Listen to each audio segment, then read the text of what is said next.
But thank you for coming and battling parking in the snow. My name is Oluwatoyin Tella. I am a visual artist based in Maryland, and I'm also a part of Red Dirt in Mount Rainier, Maryland, which you know well. Like I said earlier, I do prefer artist talks where there's a moderator and it's more discussion based. So anytime you have a question, just jump on in and we can get this discussion going. But for now, I'll just give you a background about my practice. By training, I am an electrical engineer, and I always painted though. And so when I finished and got my degree, I was like, ooh, I don't think this is what I want to do. So I went to grad school to get my MFA. And I had to work pretty hard to meet the criteria. But I was able to get into Howard University and developed my style, right?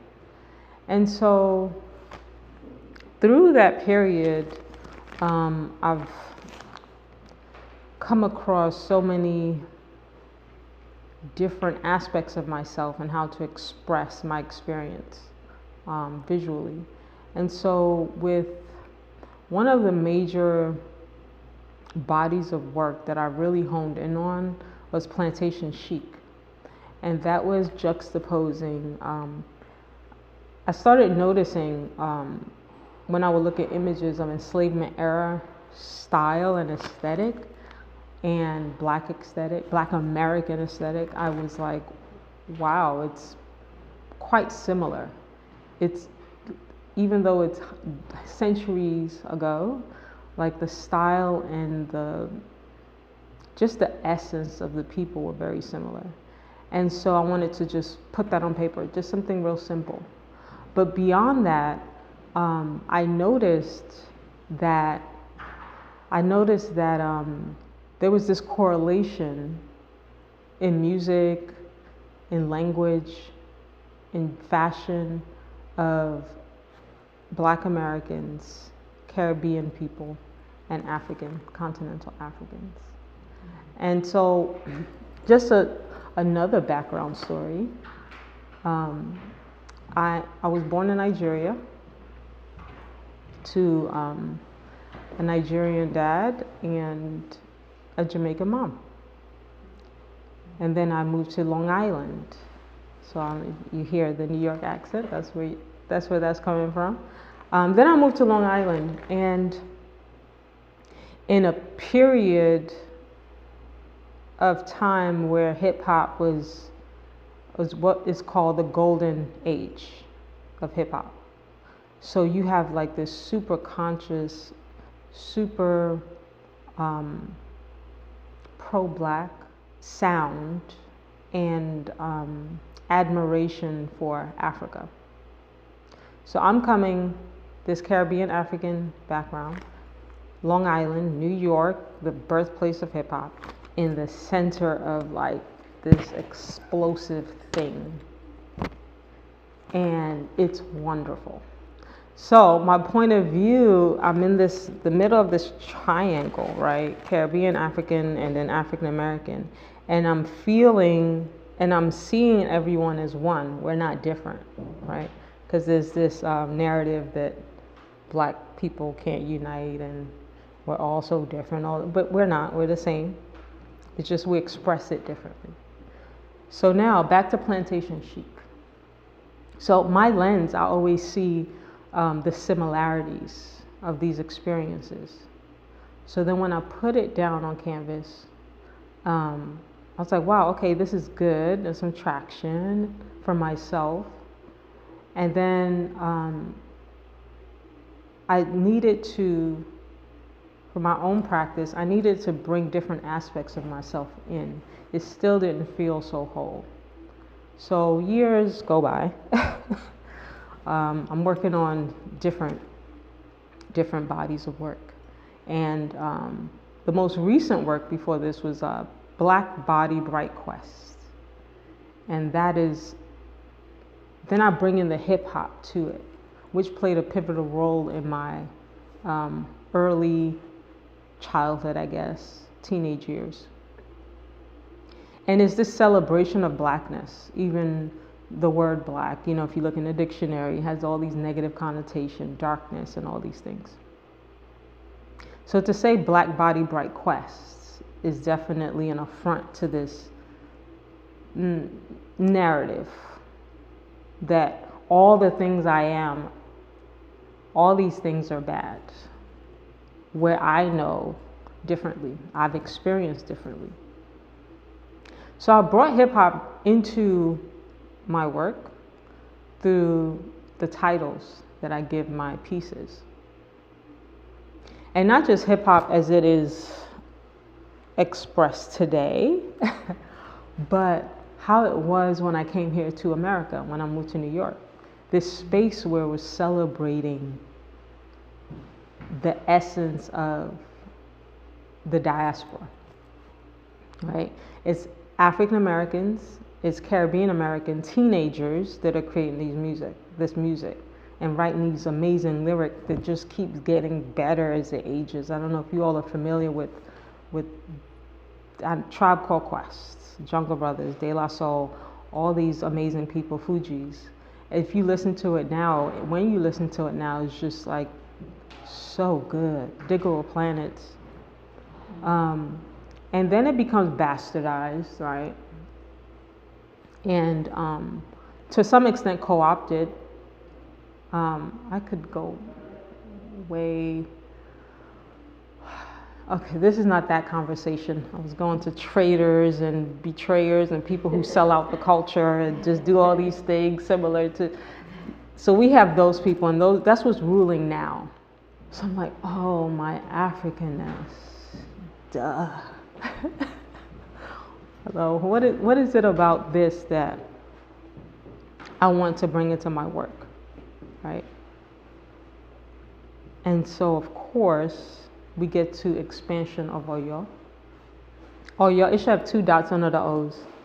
That was on me, but Oyo is where I'm from, in Nigeria, West Africa. It's where my grandmother is from, my father, his father. There's nowhere else. This is where we're from. And if you know the Ghana Empire, Mali Empire, Songhai, Oyo is one of those empires. And the Yoruba didn't enter enslavement era until much later. I believe the late 1700s, early 1800s. It was much, much later because we were able to basically protect, right? So through the lateness of Oyo coming into enslavement, you have the preservation. And while all these other cultural influences that are forced on Africans in America are happening, you also have the Yoruba, who more than likely come from the Oyo Empire, which spans Togo, Benin, right? Goes into Ghana to some extent. You have this cultural thread that goes from West Africa to the Caribbean and to North America, South America. So I'm like, okay. So I'm a lay historian as well. Like, I enjoy it. It's interesting. It's fun.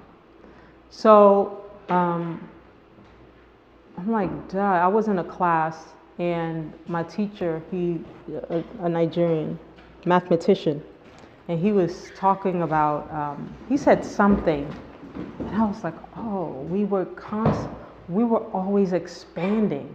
Like, we didn't stop culturally growing and manifesting. The language might have changed. The dress might have altered a little bit, but we were constantly going. We didn't stop with our culture. We didn't stop with our expression.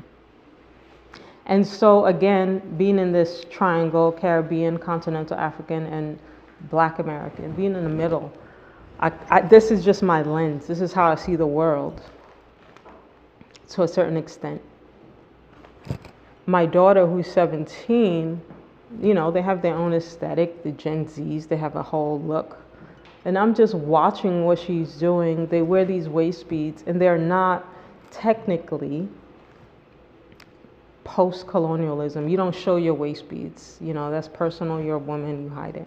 But now this new generation of young black girls is all out. Now you've seen it, waist beads everywhere. So I'm just like, why are your waist beads out? And I'm like the old lady now, like, why are your waist beads out? And she's just like, and she just keeps adding it, and adding. And so I just started doing some research, and I saw, even within the Yoruba, just waist beads all the way up, full, like a corset, right? Just, that was pre-colonial. And so again, that thread that we wear waist beads, but she's not consciously aware of the waist beads being this dress. But that's what they're doing. So that's what I'm talking about with the thread. So that definitely influenced this piece right here. Was an homage to that Gen Z, this TikTok people. These people. So the title of that is Ashobi. Ashobi in Yoruba is, Asho is clothes and Abi is family. So clothing for the family. So if you notice, if you see Nigerian weddings on social media, if you've been to one, the family, different families wear the same fabric. So you know this is the family. That is the same family. So you don't have to ask, where's your mom? Who's the uncle? Oh, that's the family. They'll have on the same clothes.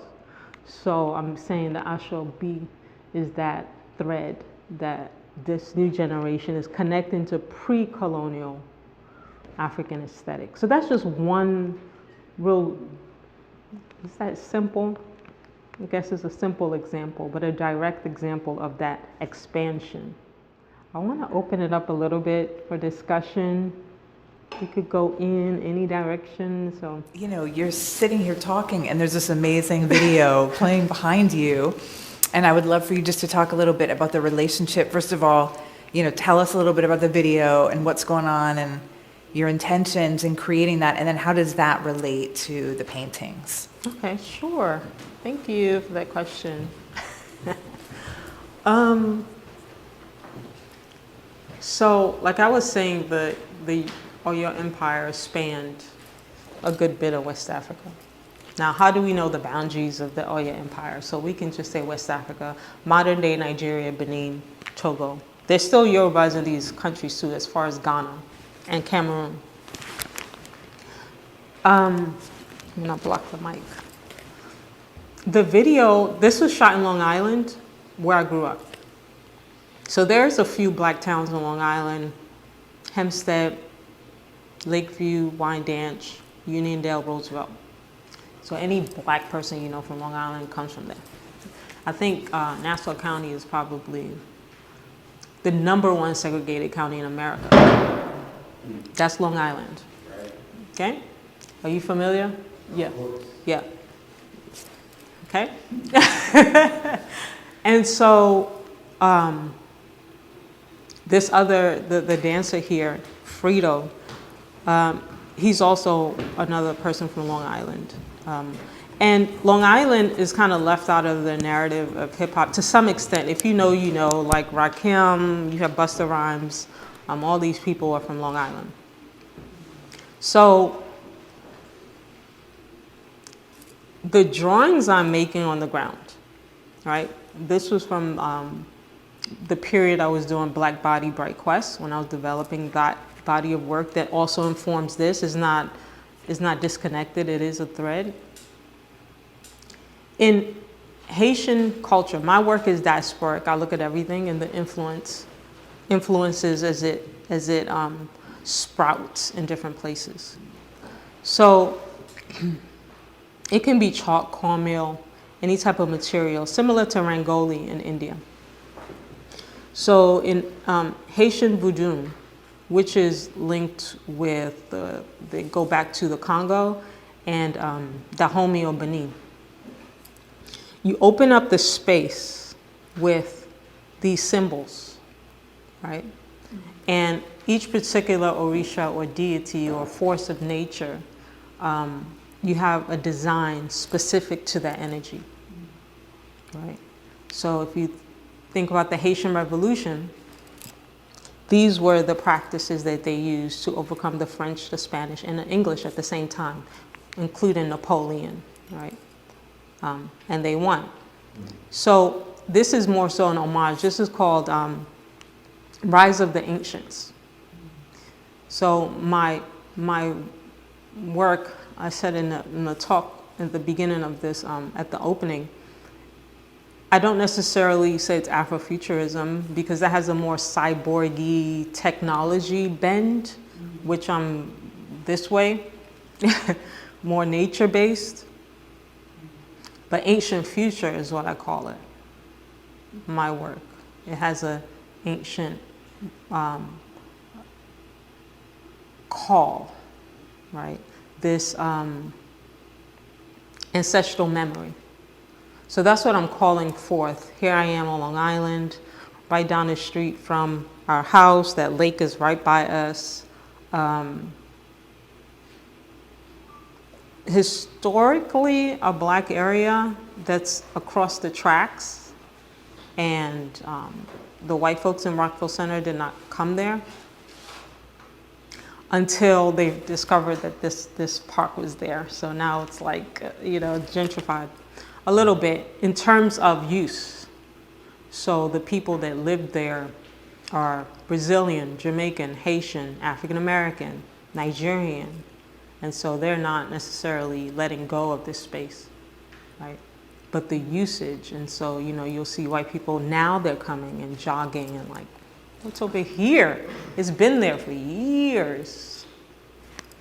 So nonetheless, it's about that. Rise of the Ancients, opening up the way for this new energy to come into where we are, like we're here. Like come through us and guide.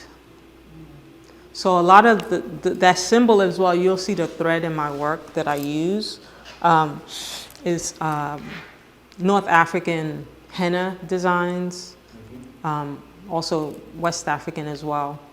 And of course the veve from Haitian, Buduno, Benin, Dahomey symbols, which are also linked to the Congo. It's like, it's all diasporic.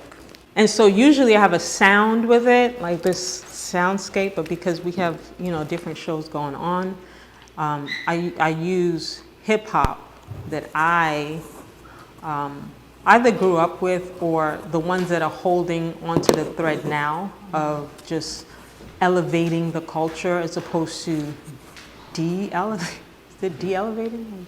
Submerging the culture and just gunk. So that's the music that will play. And you all know when that music plays with this, it just goes. For some magical reason, it goes with the film. Yeah, I first saw your work, what was it, the Art Center on Good Hope Road? Southeast? Yeah, now Marion Barry Way and stuff. Yep. But it caught my eye then because I did a show right after you. But my first impression was, because you talked about Afrofuturism and then having your own vein of executing it and stuff. And you talk about the diaspora, which I see really as powerful, right? Because a lot of artists in America, being an American-born artist, you being were you born in Nigeria? Yeah, Nigeria, brothers and sisters and other artists that I meet, other creators I meet from anywhere in the diaspora, there's like that connection, that thread, as you say, from what used to be to trying to express that same stuff today. And I know a lot of people have problems with that. How do you see yourself executing it? And then I really always have a question about the patterns. I'm not sure if I missed what you said about that, but like the white on white with the textures, what's the significance of that? And, okay. I got it. Do you see yourself connecting the past with the present and the future? So yes. All right. So ancient future. Yeah. Right. Right. Is this connection to say, hey, regardless of what happened, we still have that ancestral memory that we can bring forth to help us create the future that we want, not what is dictated or someone else's projection of what our future should be. Right. That's the whole thing with Ancient Future. Okay. So the white space is this space of just freedom and your own elevation and your own creativity. When you look at white space, I believe is some Indian practices as well. My mechanic, he was Trinidadian, but Indian Trinidadian, so they were there for a long time. And something was wrong with my car, and he said he did something his mother taught him. She was Indian descent, and he just stared at the white wall. And he said the solution just came to him like that, and he fixed my car. So the white space is that for the viewer, right? The white on white. Now the symbols, again, are henna symbols, North African, West African henna symbols, as well as some would have Haitian veve symbols. So symbols for the Orisha or the Lao, Gotcha. right? Okay. A lot of it, specifically this one, is about protection. That triangle with the dot in the middle. Okay. Which is an abstract form of Hamza, right? Hamza with the 5 fingers. When you hold it up like this, is to kind of protect you. Same with that. Is the 4 corners with the dot in the middle. That's Hamza. As an American artist, African in America, I struggle a lot with. We're inundated with so many cultures. You know, they're like we're not monolithic. You know, I have like African, Haitian, it's all African, but I also have European, you know, like the Catholic Church where people took Santeria and incorporated those symbols, and then say from South America with the Olmec heads and the different signs and symbols. So I see like a conglomeration or a melding of all of that stuff. Do you see the other cultures influencing your work? In America too, it tends to be, Black culture is nationalized as soon as it sprouts. It becomes nationalized and even globalized to some extent. So we don't really have a chance here to just incubate our culture for long. Every time we sprout something new, it just becomes a national culture. It becomes American culture without a chance for it to mature. With my work, it's like I'm an observer as well as the observed. So I'm taking part in this diasporic experience that is around, that America is apparently supposed to be a melting pot. So it kind of reflects that, but it always goes back to the root for me. So even if I'm observing something that's African American or Caribbean, I say, okay, what is the link? What is that thread though, right?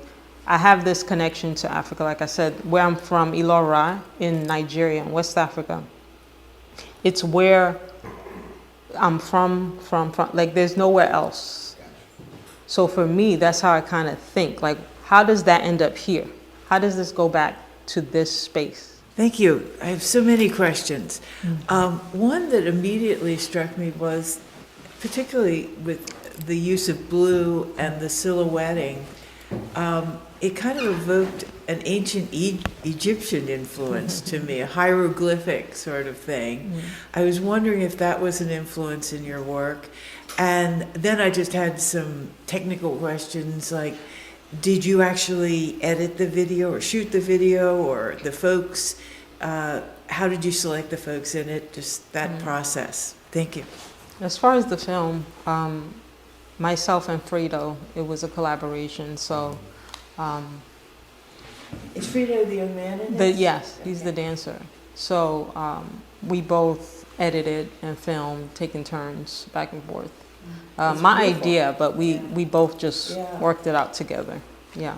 Because some of the finishing touches, like the colorization that comes in occasionally, etc. Yeah. And of course, his movements are beautiful. Right. Yeah. Collaborative effort in that way. Beautiful piece. Thank you.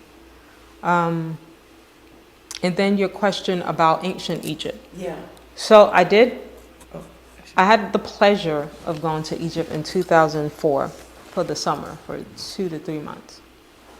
And at that point, I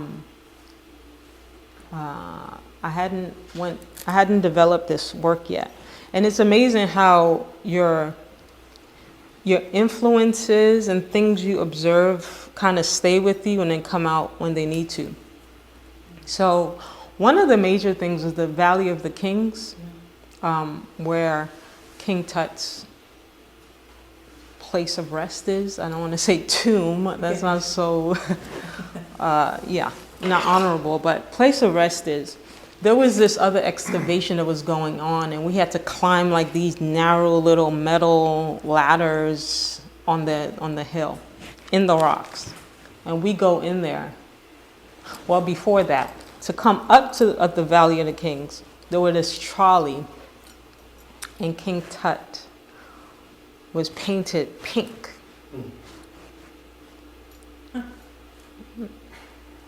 So we go up, just remember that. We go up into the mountain and we go into these caves. And you couldn't take pictures because this was freshly excavated, 2004. And on the walls, I've never seen this before, maybe someone else has, but it showed exactly how they went from pencil or some type of lead or charcoal to the final stage. And I was like, oh my God, right? So you saw how they measured the wall. You saw the lines, pencil, I'm saying pencil, right? You saw how, then the next step, how they did the head, then they did the foot, then they added an arm. I'm like watching like, oh, that's how it's done. And then they started coloring, and the coloration was darker than me. It was not a pink flesh on a trolley. They definitely said, we're dark, brown people. And that was amazing to me. But that's the Egyptian story. The cleanliness of their work. Yeah. And the accuracy. So my math side was like, oh, that's the technicality, it being broken down in front of me. I was like, oh, wow, that's amazing. So this was before I applied to grad school. I'd already got my degree in engineering, electrical engineering. I already graduated, had my son. And we're there. My then husband, I was trying to leave that out, but my then So yeah, seeing this just lesson really just stuck with me. So even now, if you see some of my work, I leave the pencil mark. What's up there with his cap, I'm kind of, that's that homage to that experience in Egypt. Like leaving that pencil, there's something underneath there. Like, it's not just like paint. Like I'm doing what they said to that ancient future. Like it was such an amazing experience and so simple, but impactful for me. The blue now, I don't even see blue I don't see color. I don't even see that anymore, but I see, shade, tinting. That's what I'm really looking for when I work. So I was working in like a lot of deep reds 20 years ago. That was 20 years ago. So I was working in a lot of deep reds, and it was just overwhelming at some point. I just kind of closed my eyes and was like, okay, so I was just like playing this film of color in my mind. And then blue came out. I was like, ooh, I kind of like that. I like where that's going. So I just started to do it. This was in grad school. Yeah. So then, of course, in grad school, you have to justify every little thing that you do. You have to, have your concept and write your thesis. So I started to research more on blue. And so there's a correlation in India when you hit a certain level of just a meditative state. They say you see this electric blue. Then in the Yoruba cosmology, to be cool and to have like this high level of ashe is like this blue, you know. So it also goes back to this language we have here, like you cool, you know, goes back to that spiritual concept of just being neutral and mellow, like not hot-headed. Then the Egypt piece, Ptah, P-T-A-H, he's the deity over creativity, environmentalism, nature, and he's rendered in blue and a white cap. And I remember when I was in Egypt taking a picture right under the sculpture, this huge sculpture, and again, not realize, you know, the influences that happen that you kind of just take in and hold. So that's the story behind the blue. I think on the same concept of blue, how about like the concept of the blues coming from West Africa? Is that related or not really? It is to a certain extent, like I said, with the Yoruba and the blue and having that level of ashe. You can also look at the indigo dyeing of the fabric. There's that. Then I'm also seeing the indigo with Ethiopians. They do this like tattoo on their neck, the women. Then in Ghana, the show I had on floor 2 years ago, a woman who practices a Akan came up to me and was like, do you know about the blue beings that these Ghanaians talk about? I was like, what? Because I constantly get this information. I'm like, no, do tell. She was like, there's this belief that there's these blue beings that come from some planet. I wanted to know more, but I'm like on Google, like, no, it's not on Google. This is the oral tradition that's passed down. So that's the closest I have to West Africa. Do you see these as portraits or idyllic, you know, kind of iconic images of whatever, or are they actual portraits of people? 90% is my imagination. Gotcha. And just my memory of just people and their faces and their eyes. I'm like, interesting. I'm just, you know, taking in people's features and stuff. And yeah, the rest is, maybe I may have a reference, maybe. Okay. I kind of prefer not to, because when I paint like that, it tends to be too realistic, too photographic, and I kind of lose like the rhythm of it. For me, I prefer just the imagination and just letting the brush kind of like, ooh, there goes the eyes, nice, okay. And then be done, yeah. What is the symbolism of the gold image, the gold figure there?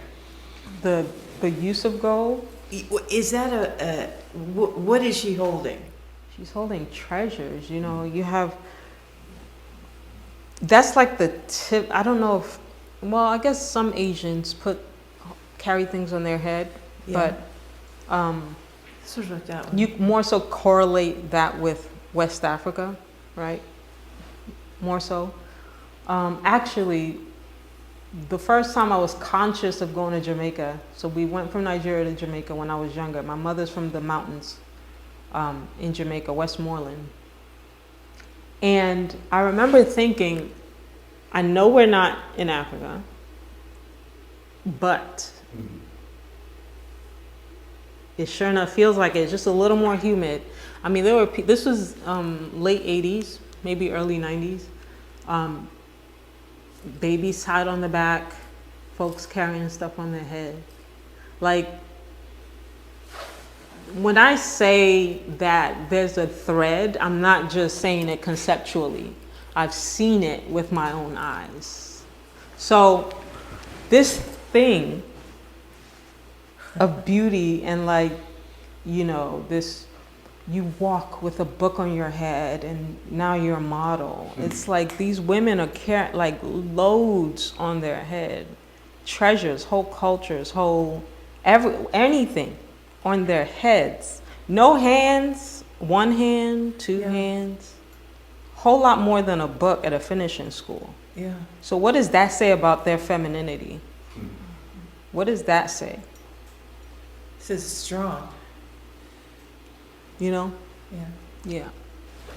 So it's an infinite treasure, really. So, okay. So it is an abstraction. Yes. Okay. Yeah. Y'all could keep volleying. I love it. Yeah. That's just in it.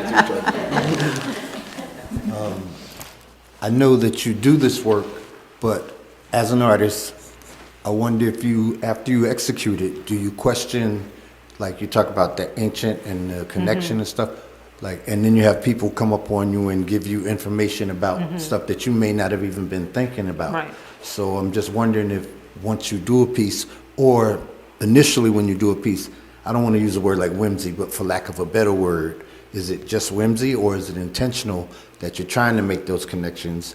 And then once you do finish the work, how should I say it? Do you find more and more information? Because I'm deep into our culture and deep into our culture as an influence on the world.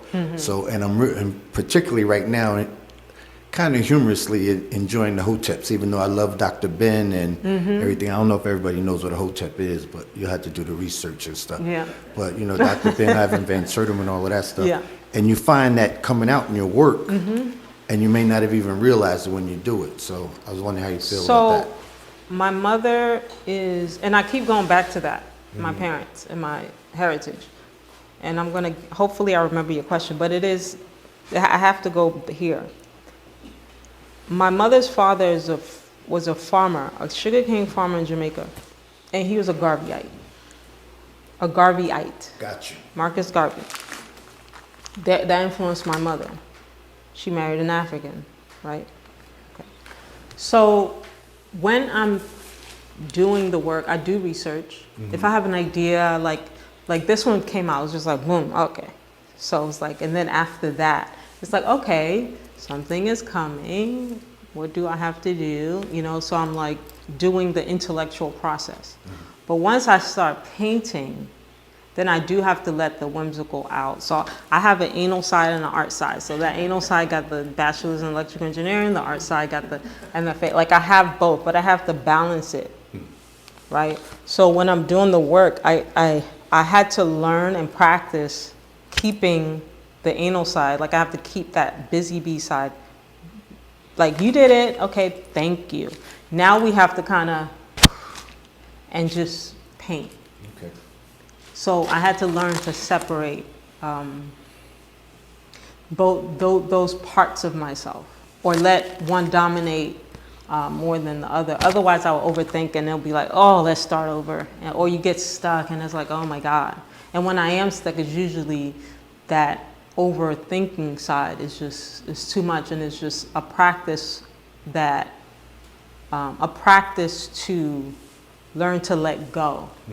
And more so be in the moment. So a lot of the work that's most successful came out really quickly. For me, because other people like things, and I'm like, that's the one you like. It's like, okay, that works for me. You know, that's the one you like. But I have my own personal, the process that it took and what it taught me influences, I guess, my favorites. Okay. So yeah, the Africanness, the research, sometimes it comes before, after, during. But the ancestral stuff, I'm pretty serious about that. Like it's there, you know. Yeah. Wow, I learned a lot hearing about your background, and I don't have a question, just some ramblings that you can respond to. But it just occurred to me, just thinking about all of the different cultural influences that you had growing up as a child, and these moving to different places and seeing like post-colonial culture and having your, you know, family members and people who came before, like just filtering and processing like all of these really different attitudes. And it occurs to me that you, whatever like work you've done to like be embodiment is like a word that's coming up for me. Like, it seems like you have this sort of clarity where there's so much information, and what you said about, it's really interesting, like the simplicity of your work. What you said, I don't know if you said this word exactly, but it feels very much like you as an artist and the figures in your work really embody like being conduits of that like pure culture as it changes and is influenced by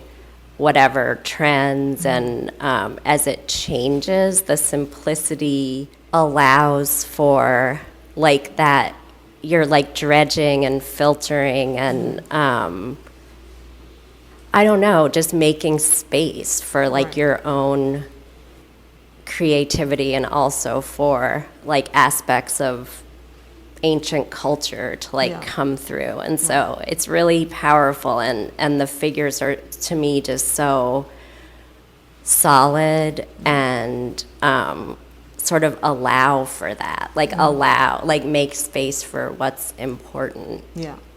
That's my comment. My ramblings. Thanks.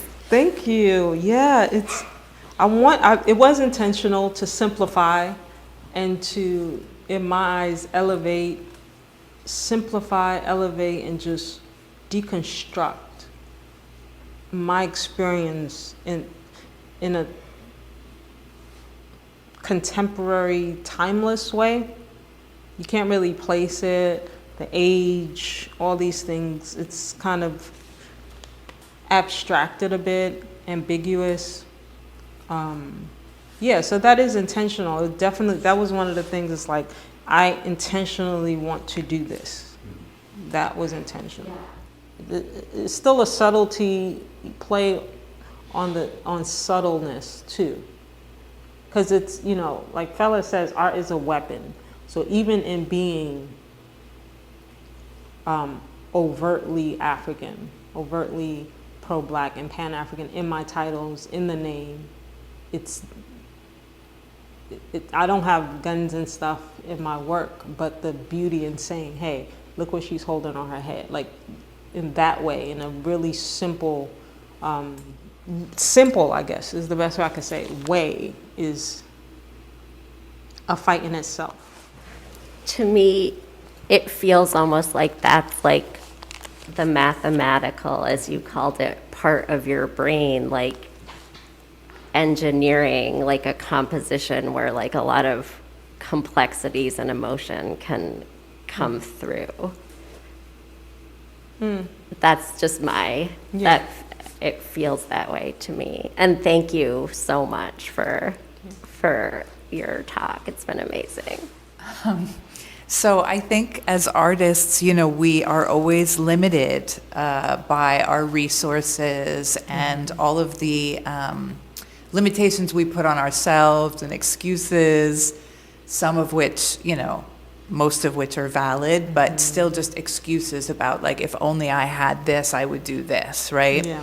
So I'm interested to hear, if you had, the funder of your dreams show up and you had all the time in the world and you had, someone to take care of your kids and cook for you and, what would you do?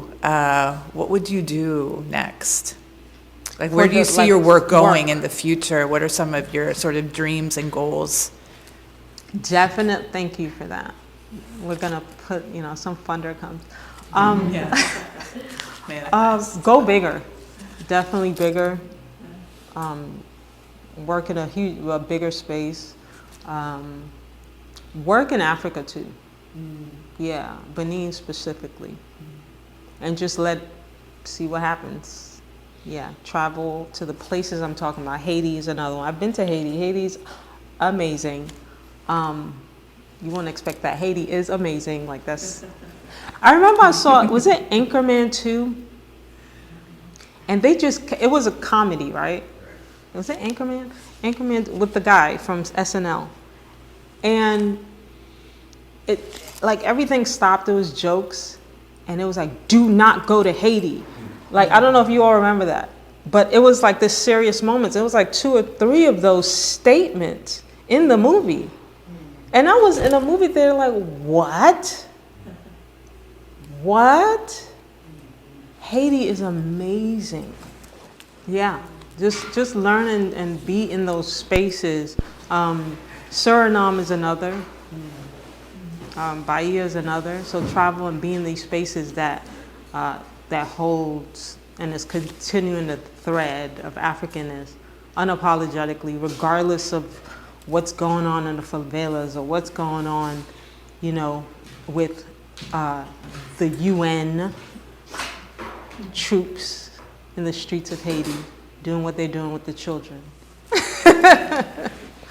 Yeah, thank you for that question, because it's I love artist talks. Yes, my work is it's a deconstructed, just simplified, complex, simplified thing, but artist talks help me speak about things that kind of pass really quickly when you're doing work, right? It just passes very quickly, and it kind of translates into a piece. But then when you get to sit, that's why I like the conversation or the Q&A, because then it can come out more like, oh, that's what that feeling was when I was doing that. Okay, because it helps me, as well. Yeah. No, yeah, you might need the mic. If the work is feminine, that is a good question, because I feel like I do pretty good guys. Like I don't have, I don't have any figures here. I have like masculine figures, but even the work itself, I think it's, I don't know. I've never thought about that. I guess, did you think it was a woman that did this? Could it be a man? I know one guy at the opening, he took a picture of the guy with the gold across his eyes, and I could tell he was Nigerian, because I can tell he was Nigerian, and he was he was really close, and I'm just looking at him, and I'm like, "You like that piece, don't you?" He's like, "Yeah," because it's not because of my ego. You like that piece, but I know he's seeing himself in that. I know he is, and that was what he honed in on and took the picture of. Like, I was really happy about that, like that he felt that. So is it feminine, is it masculine? I just want to touch that, again, that thread, whether male or female, of the viewer. So creation is feminine, so I guess.